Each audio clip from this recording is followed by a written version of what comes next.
After the situation that was the UA 5 Sorcerer, I can't help but feel like there's nowhere to go but up. It's no secret that I really didn't like the previous iteration of the class, along with a common trend that the design team had been implementing at the time, that being the turning of class features into spells. It was the design direction that I felt negatively impacted both the classes themselves, as well as the experience of playing them, and probably the most egregious example of this in action was actually the Sorcerer. A class that is supposed to represent the physical embodiment of magic itself could have every single one of their core class features undone by a simple 3rd level counterspell. But I digress already. The UA 7 Sorcerer has done away with class features that are actually just spells, and have brought some nice additions to the class, but it still feels like the design team is fundamentally missing the issue, which is that the class still just kind of feels like a bad wizard, which is such a shame since they've created 3 really interesting abilities in the form of sorcery points, metamagic, and innate sorcery, but then either punish you for using them or forget that they exist entirely, but we'll get into all that. I'm actually going to start with the 2nd level features for cohesiveness reasons, which might become clear a little bit later.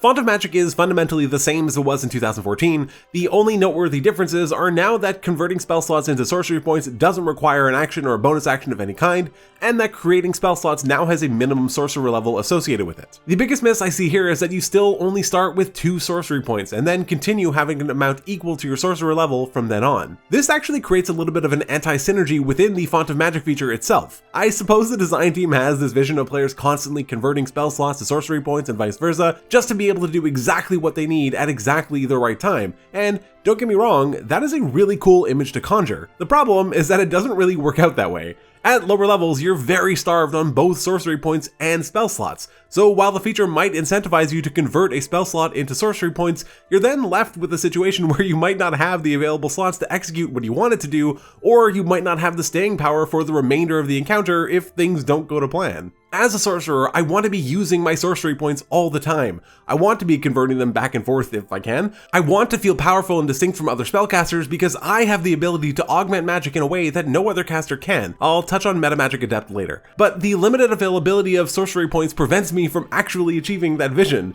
I don't want them to be infinite. I want there to be a limit. But I can't help but feel like starting at 2 just kind of feels bad. Starting with at least 4 or maybe even 5 and then continuing to increase by 1, I think would go such a long way to selling the idea that the sorcerer can truly play with magic in the moment by harnessing their natural abilities. Sure, this means that they could conceivably create 2 additional 1st level slots instead of the 1 additional one that they can create now, but that would come at the expense of not using any of their metamagic options. I think that this would actually create many more actual decision points for a player, and would make the class far more unique and stronger without throwing the balance completely out of whack. I'm currently trying to reach a stretch goal of 5,000 subscribers by the end of the year, so if you'd like to help support me on that journey, a sub to the channel would be incredibly appreciated. Thank you so much. The Metamagic feature also comes at 2nd level, just like it did in UA 5, but it is 1 level earlier than in 2014. It retains essentially all of its core functionality, which is to say that it still grants the ability to modify spells on the fly by imbuing them with different powers. A few tweaks were made between UA 5 and now, such as distance spell reverting to doubling the distance rather than being based off a multiplier of your sorcerer level. Even though the UA 5 version did oftentimes allow for a greater range,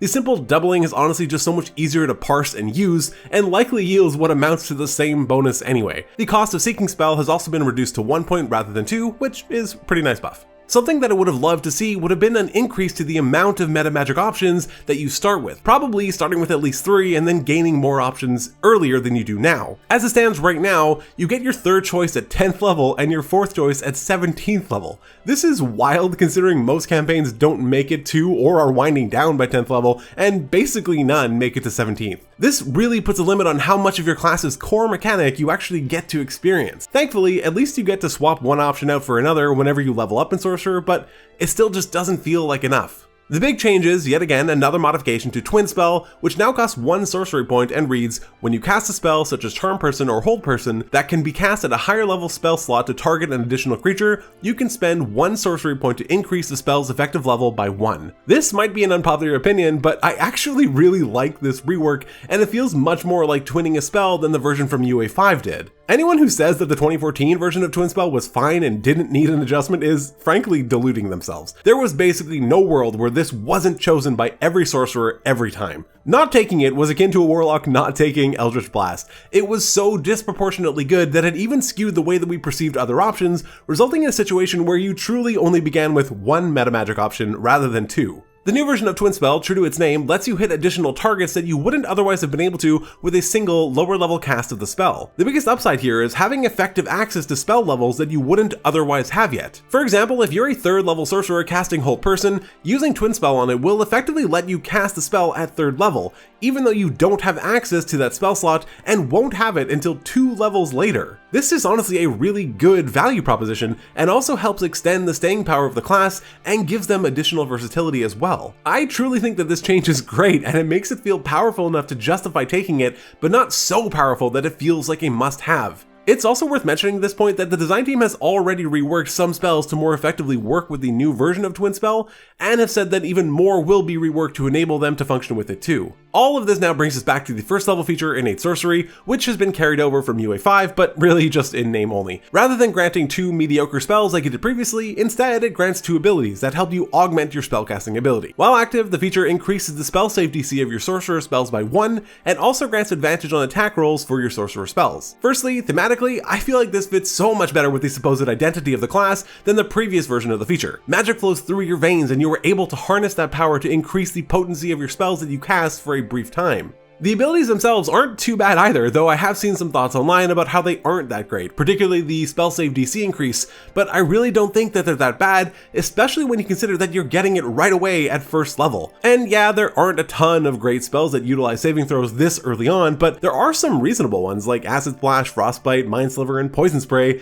and even though spell attacks are mostly relegated to cantrips, there are a few that found their way into 1st level spells like Chaos Bolt, Chromatic Orb, and Witch Bolt. The thing about Innate Sorcery is I actually think the power level is fine, probably bordering on very good for a 1st level feature. It's important to remember that finding ways to increase your spell save DC outside of the natural ways is shockingly rare. As far as I can tell, there are only 9 items in the game that grant you a bonus to your spell save DC, and only 2 of which can be attuned to by a sorcerer, the Bloodwell Vial and the Robe of the Archmagi, the latter of which is a legendary item and only increases your DC by 2. Also, 7 of the 9 items were all included in Tasha's Cauldron of Everything, including the Bloodwell Vial. So even though a +1 to your spell save DC might seem insignificant, the reality is that increasing it is extremely powerful as it pushes it closer and closer to impossible to reach for monsters that might not have a bonus in a relevant saving throw. But even beyond that, so many spells that require saves to be made are either area of effect or multi-target spells, meaning that that simple +1 certainly will derive a lot of value over the course of campaign,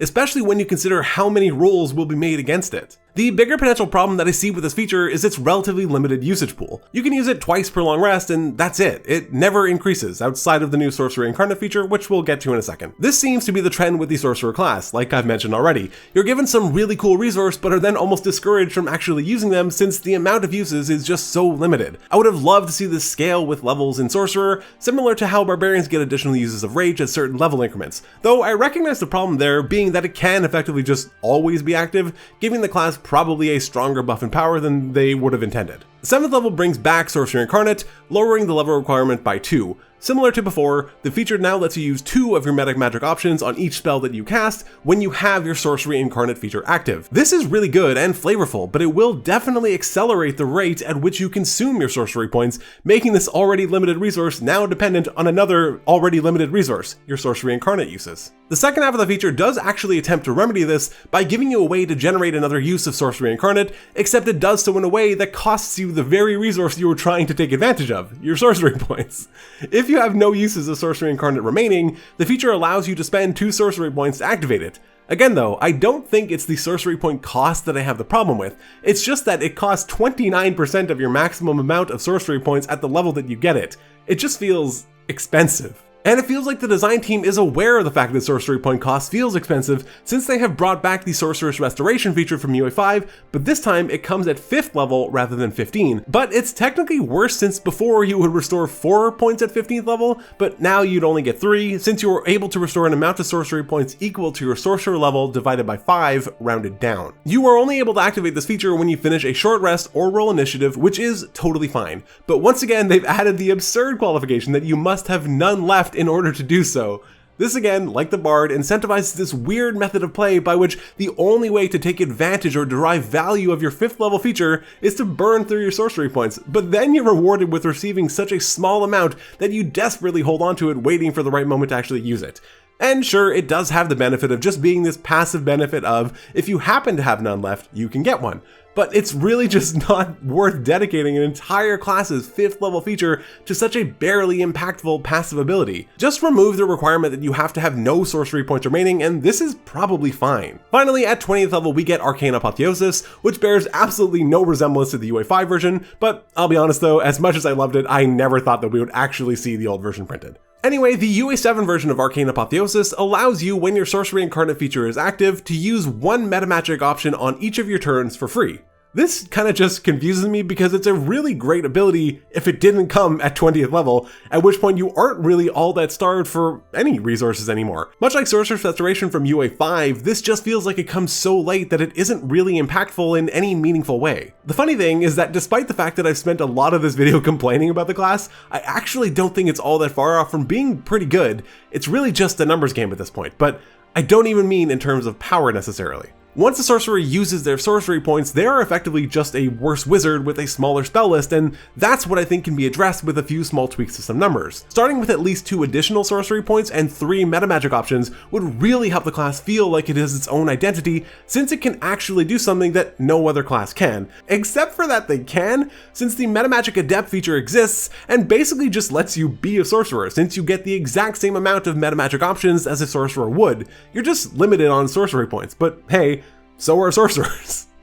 If the entire core functionality of a class can just be handed away in a generic feat, that feels like a problem. Anyway, the other reason that I want to see more sorcery points is just because I want to do more things with sorcery points. It feels like a lot of their functionality and availability is being held back by the fact that you can create spell slots with them, and it kind of makes me wonder if it wouldn't be a worthwhile experiment to actually just remove that ability entirely and then really play with metamagic. Go wild, create new and more expensive options, but give us more points to actually take advantage of them. I don't know, it might be horrible, but it's something I've been thinking about a lot over the last few weeks. There's not really a particular subclass that I wanted to focus on this time, as they all feel pretty mid. Only the Aberrant Mind and the Clockwork Sorcerer taking straight from Tasha's offer an expanded spell list, which feels like a bit of a miss for the other two. But the biggest miss for the subclasses is that they don't actually interact with their main class all that much, if at all. This is probably a symptom of the carryover from 2014, where sorcerers received their subclass right away at first level, which made it so, as Jeremy Crawford said, you learned what it was like to be part of your subclass, not the main class. Also, because 2 of the classes were taken straight from Tasha's, there obviously would be no interaction with any of the One D&D features. Well, now we shouldn't have any of that problem. Nowhere in any of the subclasses is there any mention of Sorcery Incarnate,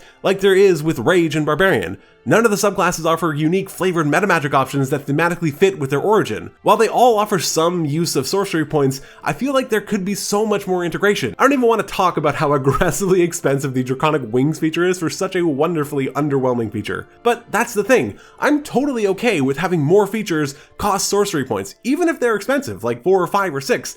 I just want it to feel worth the cost, and I want to have the points to use them and not feel bankrupt. The Sorcerer class overall feels like it is actually moving in the right direction. I feel like all of the pieces of the puzzle are actually there, they just haven't really been put together properly. Some tweaks to resource availability and some more thematic integration, and I really think that this class can be so much more than just a bad wizard. If you enjoyed this video, consider subscribing to help me reach that goal of 5,000 subs by the end of the year. Check out some of my other One D&D content, but otherwise, take care.